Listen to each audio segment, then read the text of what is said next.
Listen closely, because this story is not told to children, and perhaps it should not be told at all. On the night he vanished, Elias Boone walked into the slave quarters of Ashgrove Plantation with a lantern in one hand and a blade in the other.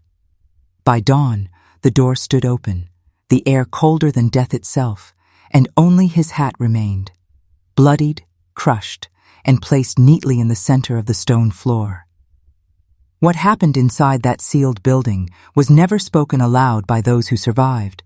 Yet even now, more than a century and a half later, whispers say that anyone with pale eyes who lingers too long near Ashgrove disappears, as if the land remembers them and claims them. The soil of Georgia holds more than bones. It holds memory, and not all memories are kind. Beneath the cotton fields of the 1850s, under the laughter of the wealthy and the groans of the enslaved, something else was buried. Something older than the plantation itself, older than the Republic, older even than the settlers who first broke the land with axe and plow. You may think you are hearing the story of one man's disappearance, but you are wrong. This is not a tale about an overseer with blue eyes. This is about a door that should never have been opened, a hunger that never sleeps, and the way power feeds on the living long after their blood has dried. Elias Boone was a soldier once, hardened by war, hollowed by secrets. When he arrived at Ashgrove, they said he carried shadows inside him. The enslaved people would not look him in the eye. And perhaps they were wise not to, for his stare was like ice, piercing, unnatural, as if something watched through him. He was summoned to bring order to a failing estate, but he found instead a ruin built upon a wound. That wound was the stone quarters, boarded shut since a rebellion 2 decades earlier, sealed with iron, crosses, and soot. A place where screams had echoed too long, and where silence itself was said to breathe. And yet Boone went willingly, as though called. He stepped inside when every instinct in the living told him not to. And when he did, he ceased to belong to the world of men. The Ashgrove Plantation was like countless others across the South, built on sweat, cruelty, and silence. But at its edge stood something that did not belong. A structure of stone, not wood, not brick, but thick black rock pulled from no known quarry in Georgia. Its walls were older than the plantation house, older than the fields themselves. Some whispered the stones had been dragged from burial mounds that settlers desecrated. Others said they were already standing when the land was first mapped, a remnant of a people erased by time. No matter which tale you believe, one truth remained. The stone quarters were not built for comfort, but for containment. Inside those walls, the enslaved felt something unnatural. They spoke of air that never warmed, even under the sun, of walls that seemed to drink sound, of shadows that moved when no one walked. After the uprising of 1833, when blood ran across its floor, the building was sealed, not merely locked, but chained and anointed with ashes, as if even the masters feared what lingered within. And still, the workers heard things at night, knocks beneath the earth, a woman's voice humming, though no woman remained. By the time Elias Boone arrived, the quarters were legend, their stones avoided by every hand who knew better. Yet Boone was not a man who knew better. He lingered near it at dusk, whispering into the cracks of the wall as though something answered him. His journal, found long after his disappearance, spoke of dreams where he descended into stairways no mason had built, where water dripped endlessly in the dark, where a presence waited with patience beyond human measure. He wrote of a figure, a woman with eyes like smoke, who never spoke, only watched, as if weighing him. The people of Ashgrove refused to pass by after nightfall. They swore that when the moon was hidden, the stone house pulsed, faintly, like a living thing, its walls breathing with the memory of suffering. And it is here that the dread begins to grow. Because Boone, unlike others before him, did not run from it. He sought it out.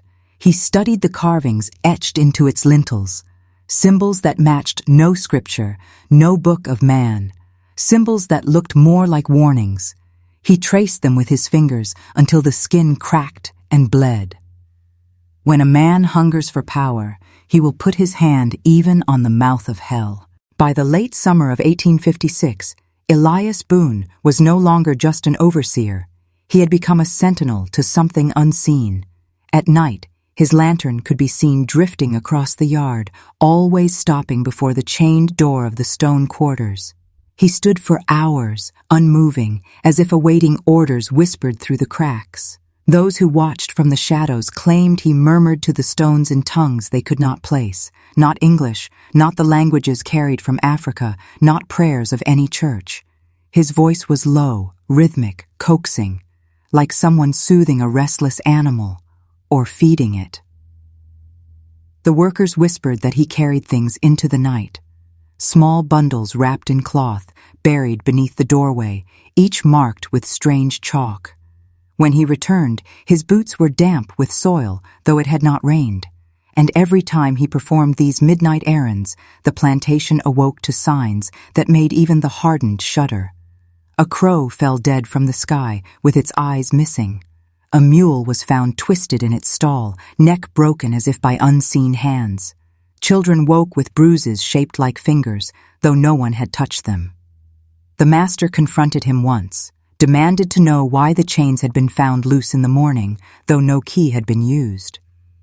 Boone only stared with those pale eyes, cold as winter glass. He did not explain.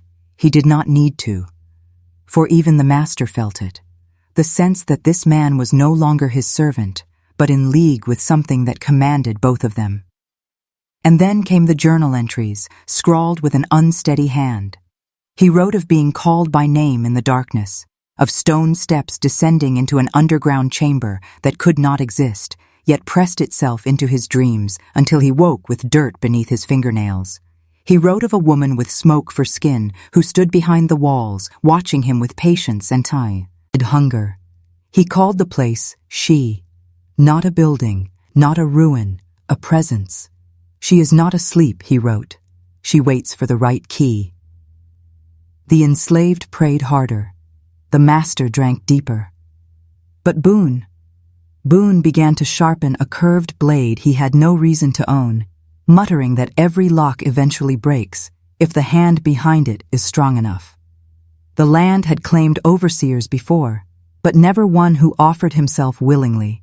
The night was September 14th, 1856. A moonless sky hung heavy over Ash Grove, the fields wrapped in a silence too deep to be natural. Even the crickets refused to sing. The enslaved whispered warnings, refusing to step outside. But Elias Boone walked the yard with a lantern in one hand and that curved blade in the other. His journal had ended the night before with a single line, "Tomorrow, the mouth will open." By midnight, the chains on the stone quarters rattled, though no hand touched them. The iron links swayed as if pulled by breath from within.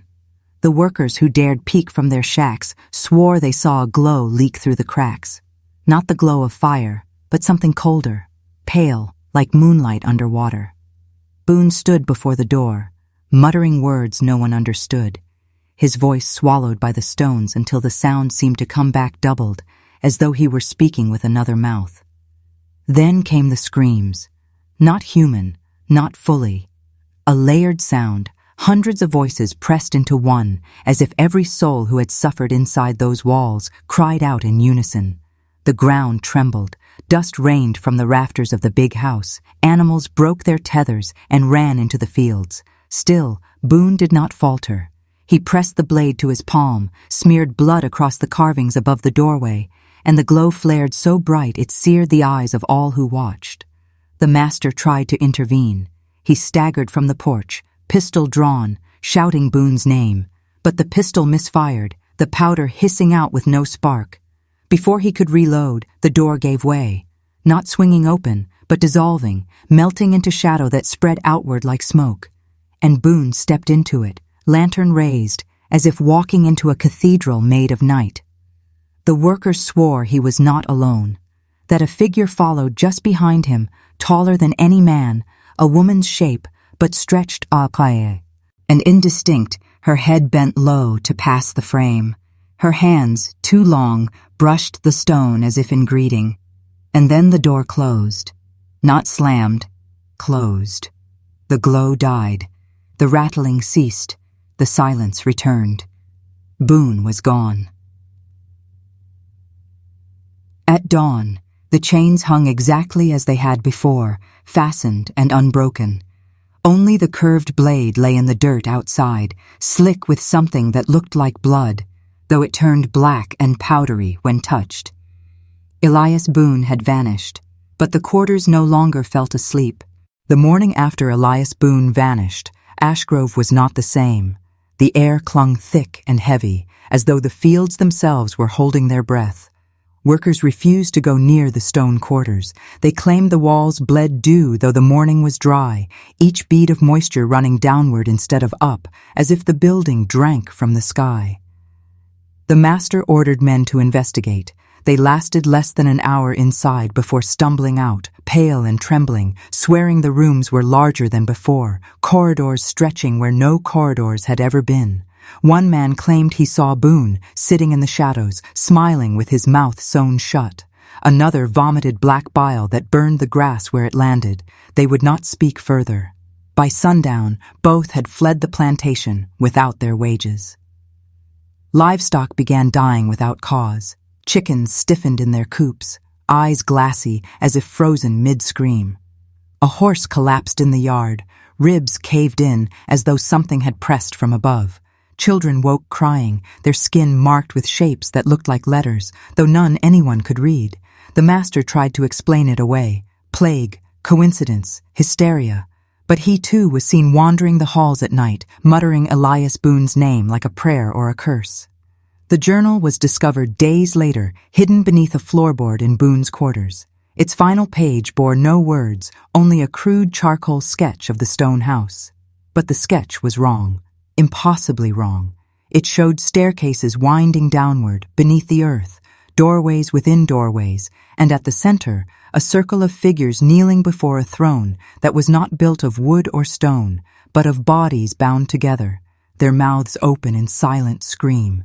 At the base of the page, scrawled in blood, were 4 words, "She has my name." Rumors spread quickly. Other plantations whispered that as H. Grove had been marked that nothing good would grow in its fields again, and indeed, the soil soured. Corn stalks twisted into knots. Cotton bloomed gray, brittle, and useless. By harvest, the plantation's wealth was ash. Yet still the stone quarter stood, untouched, its walls unbroken. The master sealed it again, doubling the chains, nailing wooden planks across its door. But no chain, no plank, could silence what lingered inside. At night, workers swore they heard a voice calling from within. Not Boone's voice, but something using his tones.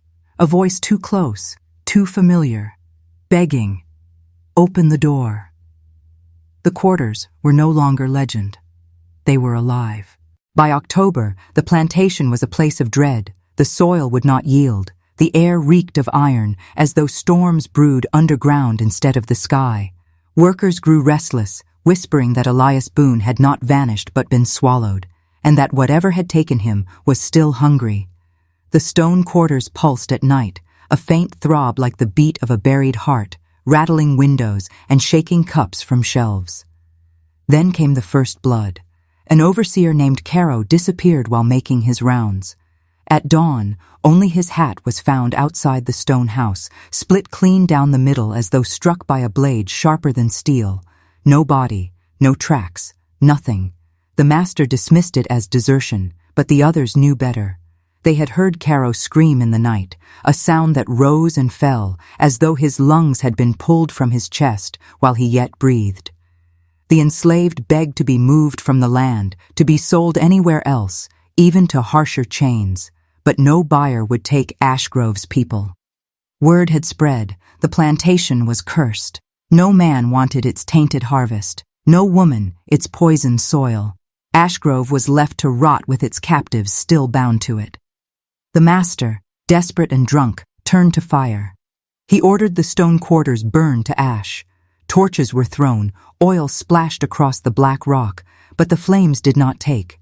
The fire clung bright for minutes, roaring high enough to singe the trees, before collapsing inward and vanishing with a hiss. The stones stood untouched, their surface cold as river ice. That night, smoke still rose from the cracks, though nothing had burned. And in the smoke, they said, was a face. Elias Boone's, eyes black, lips moving as if whispering prayers to a god no one knew. The people grew bolder in their fear. They refused to work the fields closest to the stone house, even under the lash. They left off. Rings at its door, bread, bones, coins, anything to appease what dwelled within. Children were kept from wandering too near, though some swore they heard their names called sweetly, like a mother summoning them home. The master had once feared rebellion from his enslaved. Now he feared something worse, silence. Obedience not born of fear of him, but of the thing within the stone. Even the whips lost their power. For what lash could wound more deeply than the shadow that already ruled their nights? Ashgrove no longer belonged to its owner. It belonged to the quarters. It came during the harvest, or what passed for harvest that cursed year. The fields yielded nothing but brittle stalks, gray husks, and the taste of ash on the wind. The master pushed harder, whipping the tired and the starving, demanding miracles from poisoned soil. But even he could not deny the shadow pressing on every breath. Elias Boone's name was whispered in the dark like a spell. The stone house groaned at night as if grinding its teeth. Something was building. Everyone knew it. The breaking point came when a child went missing. A girl, no older than 6, last seen chasing a rag doll across the yard. By dawn, she had not returned. A search turned the fields upside down, dragged the swamps, checked every barn. Nothing. Until the doll was found at the foot of the stone quarters door, soaked in a black slime that smelled of blood and smoke. The mother screamed. The others fell to their knees, certain the house had claimed her, as it had Boone. That night, the enslaved stopped whispering and began sharpening. Sickles, hoes, blades smuggled from kitchens. They had lived under the whip all their lives, but this was no longer about freedom. This was survival. Either the master's blood would feed the earth, or the house would take them all. The attack was swift, a storm of rage years in the making. Overseers were the first to fall. Caught in the fields, throats opened by sickles meant for harvest. 5 men were struck down before the master even awoke, hacked apart in the dirt they had once ruled. The enslaved did not stop to bury them. Their bodies were dragged, one by one, and laid before the stone quarters like offerings. Blood pooled at the doorway, soaking into the black rock as if the stones themselves drank deep. The master tried to rally, pistol in hand, but his voice carried no power. He stumbled onto the porch to see his kingdom in revolt, torches blazing.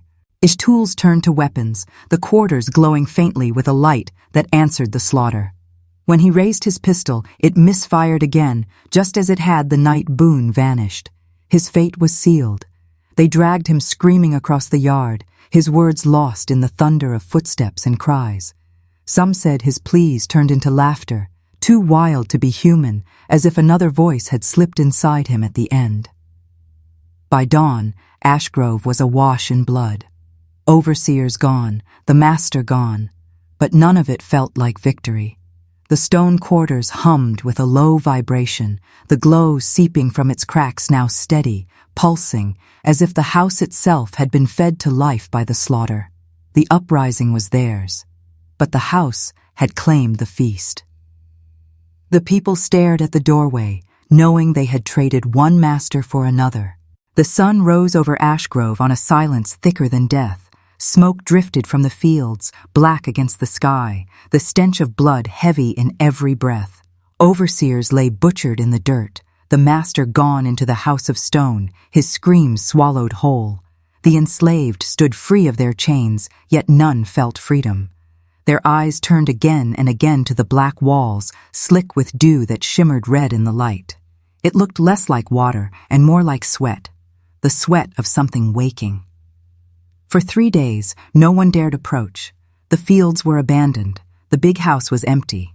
The stone quarters groaned louder with each passing night, its chains rattling though no wind blew. On the fourth night, a sound rolled across the plantation. Footsteps, heavy, measured, as though dozens walked in perfect rhythm beneath the earth. The ground shook with their march. Then came the voices. Not cries, not prayers, but chanting, low and steady, in a language no one knew. Some fled into the swamps, never to be seen again. Others swore loyalty to the stones, laying offerings of blood from their own cut palms. A few, desperate, tried to burn the place once more. The torches hissed and died as before, but this time the smoke formed faces, hollow-eyed, mouthless, pressing against the air like souls clawing at a veil. And then, one night, the door opened, not with force, but gently, as if inviting. From the threshold poured a cold mist that wrapped the yard, carrying whispers.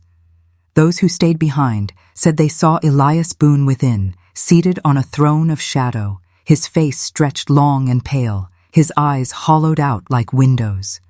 The woman of smoke stood beside him, her hand resting on his shoulder, as if she had found her chosen. The door closed again, but it did not seal. The chains hung slack, broken. The stone quarters no longer slept. They breathed. They waited. Ashgrove was abandoned within weeks. Travelers passing through avoided the place, saying the fields were barren, the air foul. Some who wandered too near vanished. Others swore they heard the clanging of sickles, the chanting of voices deep in the ground, the laughter of a man whose name was still spoken in whispers. Elias Boone. Today, the ruin still stands. The walls have not fallen. Ivy does not grow upon them. Birds do not land upon its roof. Locals call it cursed, a wound in the land that will never heal. And at night, if you press your ear against the stones, they say you can hear the echo of chains and the soft hum of a woman's voice, waiting for someone to open the door once more. Because the truth of Ashgrove is this: overseers die, masters fall, but the house of stone endures, and it is never empty.